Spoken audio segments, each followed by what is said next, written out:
Assalamualaikum warahmatullahi taala wabarakatuh. Selamat pagi yang dingin, hujan baru turun mencurah-curah.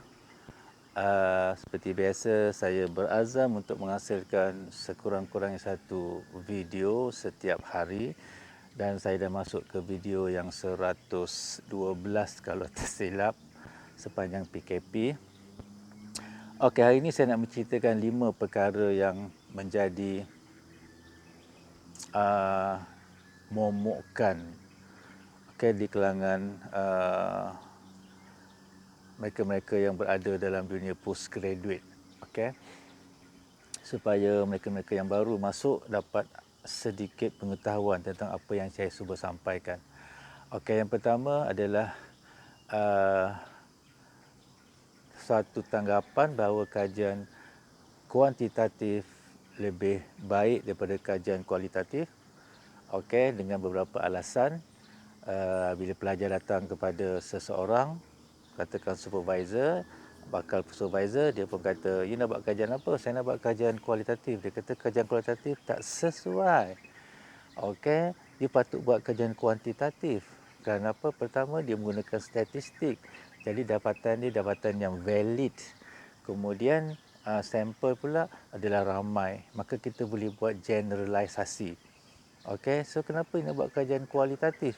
Kan nak buat kajian apa ni? Oh, saya sedang nak buat study case. Study case berapa kes? Satu kes saja. Satu kes tak cukup power untuk buat kajian di peringkat PhD. Termasuk juga master. Kajian case study ni selalunya di peringkat undergraduate saja.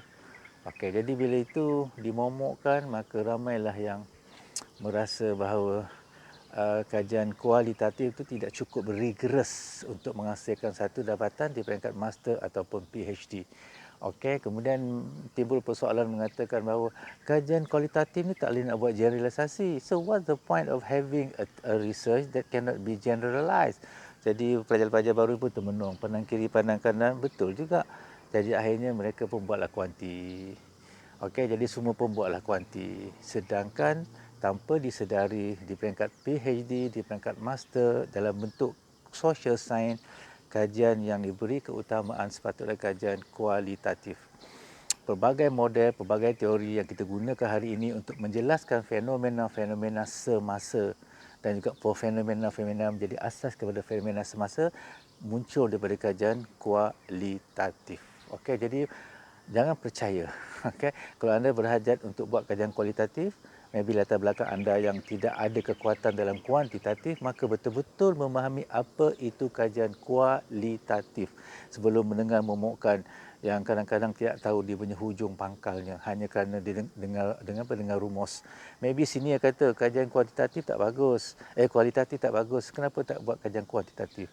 Jadi kita cuma dengar-dengar saja tanpa kita tahu asasnya kenapa jadi begitu.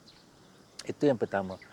Yang kedua pula, bila kita buat kajian kuantitatif pula, kita buat kajian eksperimen pula. Bila kita buat kajian eksperimen, maka ada kemungkinan bila kita buat perbandingan 2, 3, 4 kumpulan, maka berlakulah satu keadaan di mana data tidak tertabur secara normal.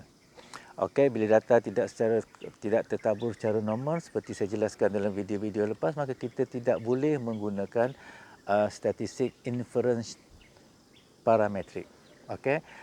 Statistik parametrik ni dikatakan power kerana dia menggunakan semua raw data dalam bentuk mean. Maknanya bila kita ambil satu mean, ia sebenarnya mewakili semua data-data yang lain yang kita campurkan dan kita puratakan, dan penggunaan mean dan variation itu dijadikan sebagai asas pengiraan untuk mendapatkan analisis data.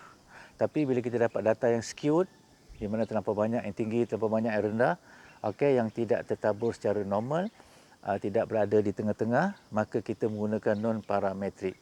Jadi non-parametrik kita guna apa? Kita menggunakan setiap data itu, kita rankingkan. Dan kita ambil purata ranking. Bukan ambil purata raw data, purata ranking bagi setiap data. Jadi data yang kita guna tu macam data yang reflect saja, bukan data sebenar daripada mean yang sebenar. Jadi dengan itu dikatakan dapatan tersebut tidak kuat. Maka timbullah persoalan kalau kita buat kajian eksperimen, dapat data yang tidak normal, maka kita pening kepala dan dikatakan tidak mencapai markah master dan tidak mencapai markah PhD. Okey, jadi faktor pengalaman kita mengatur kajian eksperimen, buat kawalan, kontrol pemboleh ubah luaran, kita kontrol extraneous variable, kita kontrol co-founding variable. Okey, kita buat intervention, kita buat validation, reliability, so on and so forth. Itu sebenarnya pengalaman yang jauh lebih berharga untuk kita jadi seorang independent researcher daripada sibuk nak mengatakan kajian ni standard, kajian ni tak standard, kajian sampai makam, kajian ni tak sampai makam. Okey, jadi kalau anda buat kajian dah ikuti semua prosedur yang sepatutnya anda ikuti, tiba-tiba dapat tanda tidak normal, maka itulah satu yang normal. Tidak ada apa yang kita harus herankan kalau itu yang kita perolehi. Okey. Yang ketiga adalah kajian kuantitatif. Bila kita dah buat kajian kuantitatif, yang dikata tadi kualitatif tak bagus, kita buat kuantitatif, kita pun carilah kuesioner, nak buat survey. Okey, dapat kuesioner tahun yang agak lama, 7-8 tahun ataupun maybe 2-3 tahun sebelum ini, yang kontaknya mungkin tak sama dengan kontak yang ada sekarang. Okey, sekarang kita ada apa? New normal. Okey. Jadi bila tak sama kontaknya, tak sama partisipannya, tak sama itu, tak sama ininya, kita pun nak buatlah revalidation, kita nak buat adjustment, amendment. Dah tak boleh lah pula dikatakan ini data, ini survey yang dah establish.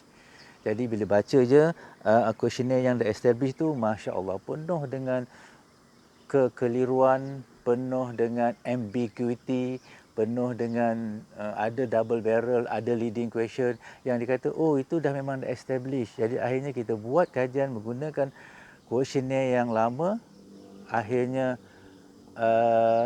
dapatan kita itu tidak menggambarkan apa yang sepatutnya diukur. Okey, itu yang ketiga. Okey, yang keempat adalah sampel satu Malaysia. Okey, bila kita buat kajian, yang kata sampel kita tidak satu Malaysia. Okey, jadi ada kalanya kita nak buat zon tengah, kata kenapa zon tengah, kenapa zon selatan, kenapa zon utara, kenapa tak ambil Sabah dan Sarawak. Peringkat PhD mesti satu Malaysia, peringkat master tak apalah satu negeri, maka kita pun buatlah satu Malaysia. Jadi kita banyak buang masa, sedangkan apa yang kita nak peroleh itu tidak semestinya satu Malaysia. Kita boleh buat satu zon, tapi kita boleh buat generalisasi kalau data kita ataupun sampel kita seperti ada unsur-unsur homogeneity. Okey, keseragaman. Jadi kita boleh buat, okey, ataupun boleh tidak pun kita buat stratified cluster sampling. Tapi diminta buat juga satu Malaysia. Okey, tidak ada keperluan kalau tidak perlu satu Malaysia. Tambah pula bila data tu homogen, okey, kita ambil cikgu tingkatan sekian seluruh negara yang sama dia punya qualificationnya, tak perlu kita ambil sampai semua sekali. Maybe kita ambil ikut zone saja dan ada kekuatan untuk kita buat generalisasi. Okey, itu yang keempat. Jadi kalau anda nak buat satu negeri, silakan berikan justifikasi. Nak buat dua negeri, silakan berikan justifikasi. Okey, tidak semestinya kena ikut satu Malaysia ataupun satu negara. Sebab saya selalu katakan, bayangkan kalau kita pergi China dan kita buat di China. Gila kita nak buat satu negeri China. Ada bilion rakyatnya. Kita pergi Indonesia, nak buat satu Indonesia. Okey, berapa bilion rakyat Indonesia. Okey, nak pergi US, ada 53 ke 54 negara, negeri dalam US. Takkan kita nak buat semuanya. So logik akal tu kadang-kadang kita gunakan. Ataupun kita buat di Brunei, kecil saja. Buatlah. Okey, jadi ada rasionalnya. Tidak semesti satu negara itu satu yang kita kena pegang. Dan yang terakhir momokkan gap. Semua kajian mesti ada gap. Okey, maka saya telah jelaskan alternatif kepada pemahaman tentang gap adalah problematization, di mana kita mencabar apa sahaja isu yang ada sekarang. Sama ada establish, apatah lagi yang tidak establish. Sama ada isu semasa ataupun isu yang sebelumnya. Kita mencabar untuk apa? Untuk memberikan tiga keadaan. Pertama, untuk kita memperbaiki keadaan yang ada. Ketiga, untuk mencapai standard kepada keadaan yang tidak mencapai standard. Okey, yang keempat, untuk memahaminya secara lebih mendalam supaya kita memahami situasi yang berlaku. Jadi kita mencabar dalam bentuk jadikan dia problematization supaya kita boleh merangka research question, problem statement dan akhirnya merangka analisis dan design untuk menuju ke tiga perkara. Sama ada kalau dia dalam keadaan yang normal, kita nak memperbaiki lagi, nak improvise nak refine, nak jadikan dia lebih baik, sistemnya berfungsi dengan lebih baik. Yang pertama. Yang kedua, kita nak jadikan dia mencapai keadaan yang diperlukan. Kalau dia berada dalam keadaan yang kita katakan tidak sepatutnya atau belum mencapai satu standard yang sepatutnya dicapai. Yang ketiga, kadang-kadang dia bukan untuk mencapai standard, tapi dia memerlukan pemahaman. Okey, kerana tidak ada satu standard yang kita boleh capai, tetapi pemahaman yang lebih menyeluruh, sebab dia bukan berbentuk teknologi, tapi dia lebih berbentuk pemahaman kepada fenomena. Jadi problematization boleh merangkumi social science dan juga hard sciences. Jadi itu elemen yang saya katakan perlu kita fahami betul-betul. Jangan kita dengar saja orang kata macam tu, kita terus pensan dan terus ikut saja. Okey, sebab tu pembacaan awal bertemu dengan orang yang betul-betul boleh bercakap tentang perkara ini. Okey, berbanyak kajian di overseas menggunakan case study. Dekat sini 10 tahun dulu, 5-6 tahun dulu hampir ditong sampahkan kajian case study. Tapi sekarang nampaknya orang telah fikir 5-6 kali. Nak cakap pasal gap kena fikir 2-3 kali. Nak cakap pasal itu kena 2-3 kali. Kenapa? Kerana kita telah gembar-gemburkan bahawa perkara tersebut bukan soal mazhab yang berbeza, tapi kerana kefahaman yang tidak menyeluruh. Orang kuanti tahunya kuanti, orang kuali tahunya kuali. Akhirnya kedua-dua pihak tak dapat memahami keperluan kedua-duanya serentak. Okey, dan akhir sekali tentulah bila kita fikirkan kuanti dengan kuali ni, kita terfikir dengan kajian mixed method. Jadi dalamilah kajian mixed method kerana dia juga ada keperluan, ataupun kajian multi method. Jadi tahu beza antara antara kajian multi methods dengan kajian mixed method.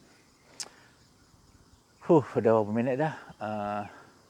Okey, so itu sajalah yang saya berkongsi petang ni. Kebetulan lepas subuh tadi hujan bumbang dan sekarang dah teduh, cuaca pun dah baik, alhamdulillah. So mudah-mudahan kita akan dapat bersama lagi untuk video-video yang akan datang. Assalamualaikum warahmatullahi wabarakatuh. I love you. Bye bye.